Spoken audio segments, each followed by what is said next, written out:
very much, Linda. That's for Linda. We'll see how they feel in 15 minutes about me. And it's really terrific. I'll add my welcome to everyone, but also terrific to see everybody in 3 dimensions, but also terrific that so many people could visit us online. So I'm going to go through some material that has occupied the efforts of S&P for much of the summer. I mean, we've been working on recommendations and helping out in understanding how seafood is important and what sort of recommendations should be made by authorities in the United States. And I want to take you through some of that here today, just in 10 or 12 minutes. There is a timer here. Okay. The Dietary Guidelines Advisory Committee is a group of about 20 scientists who evaluate scientific evidence every 5 years to make recommendations about nutrition, and then those recommendations are translated into the Dietary Guidelines for Americans by the USDA, and then in turn the FDA looks at those, and then their advice should be consistent with, and they may have to update their advice for advice to consumers. Now, the DGAC in 2020 came out with its report, the DGA came out with its report, and now the FDA is considering what sort of messages it would be passing to consumers.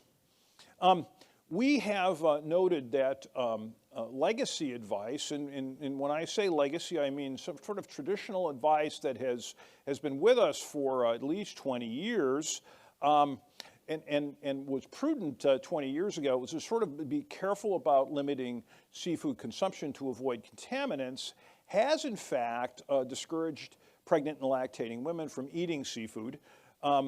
And we pretty much all agree, all of these agencies, this alphabet soup, including the S&P and SNAC, Seafood Scientific Nutrition Advisory Committee, led coalitions and others, we all agree that there's substantial evidence developed in the last 2 decades that shows benefit, strong benefit, and no substantial harm from high levels of seafood consumption. So how do we explain that to consumers?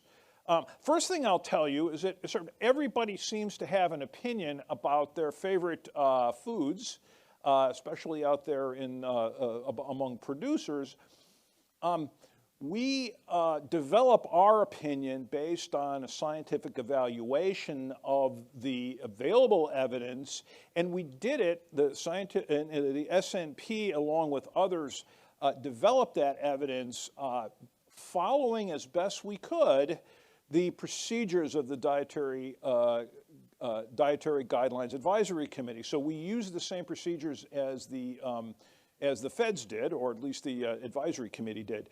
And we see a little a paper that says relationships between seafood consumption during pregnancy and childhood and neurocognitive development, 2 systematic reviews. We published that in October of 2019 in a peer-reviewed journal, and we concluded that moderate and consistent evidence indicates that consumption of a wide range of amounts and types of commercially available seafood during pregnancy is associated with improved neurocognitive development of offspring as compared to eating no seafood, and that those benefits start at the lowest levels of seafood consumed and continue up to very high levels that are routinely eaten mostly in places outside the United States. And so we believe that the 2020 Dietary Guidelines Advisory Committee really got it right, and based on our own independent evaluation. Now, the FDA, the Food and Drug Administration, a group there had listening sessions and has listening sessions, and what they mean by that is you make an appointment and you get 30 minutes to indicate your opinion on things. And so We did one in May, and they invited us back to do another one in July. And so I'll tell you a few things about that, and those are some of the players that were involved.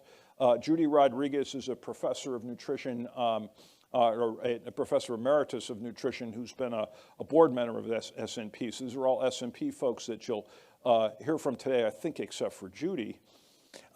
In our first listening session, we indicated that our data and others indicate that scientific and medical knowledge favors consumption of at least 8 ounces of seafood per week. That's the 2 servings you hear about, or at least 2 servings you hear about, especially for neurocognitive health and development.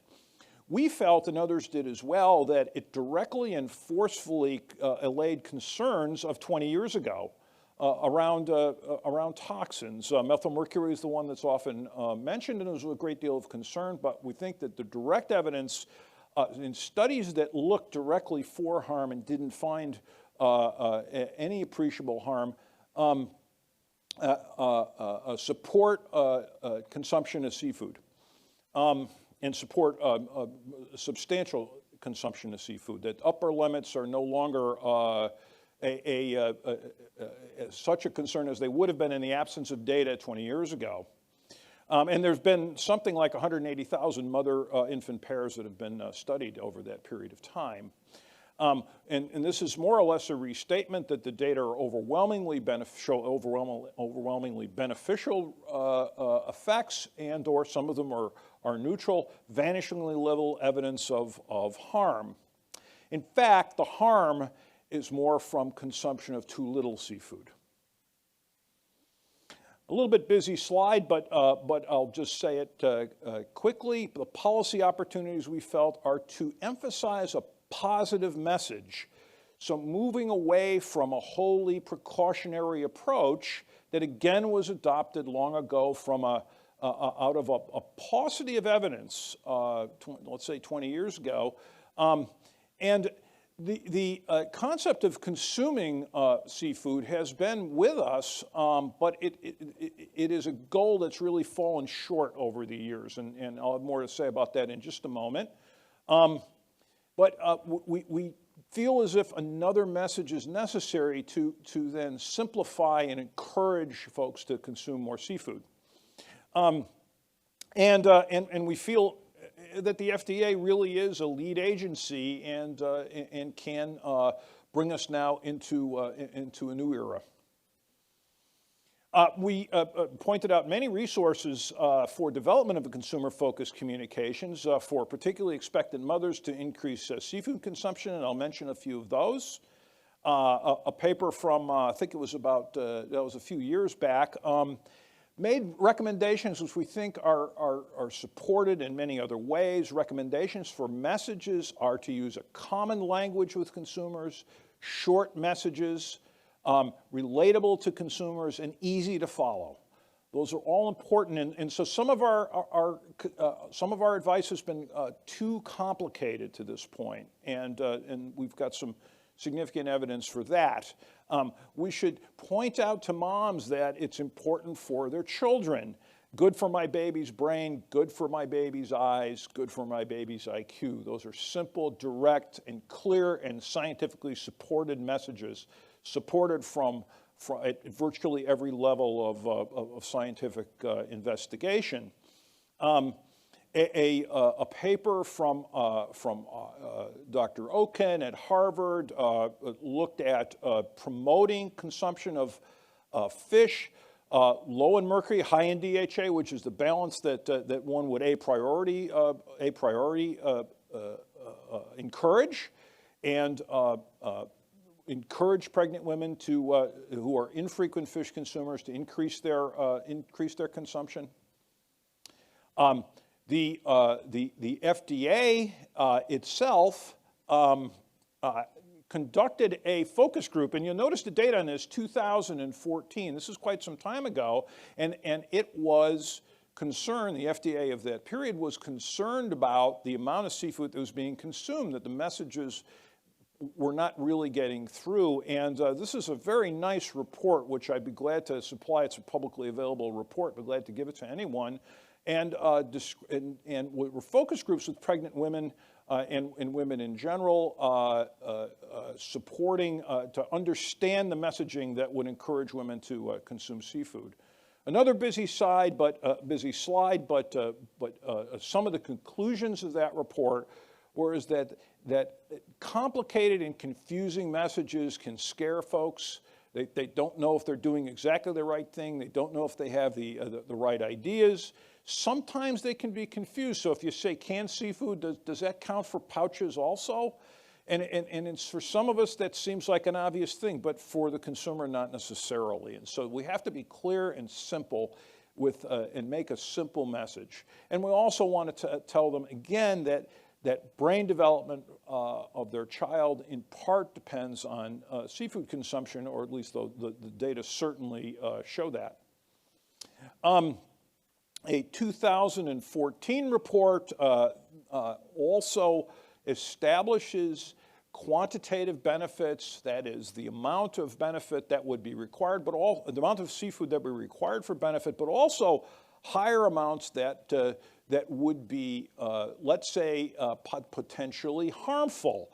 And in 20 years ago, we might have thought that those numbers were lower than they actually are. But we went through and did a calculation, and in looking at the top 10 seafood items that are consumed by Americans, we calculated the amount of seafood that should be eaten in 1 week, that could lead to harm. And we've got numbers like for shrimp, it would be 111 pounds. That's more shrimp than most people eat in a lifetime, let alone in a week. Our albacore tuna number, which is the lowest one, says 3.5 pounds. And I think, at least on a bet, I could eat 3.5 pounds, but that's still an awful lot. So we just don't think that we're anywhere near levels that could cause harm. And so we should focus on, this is my last slide, focus upon positive messages consistent with the science and consistent with the work that has been done in the last 20 years.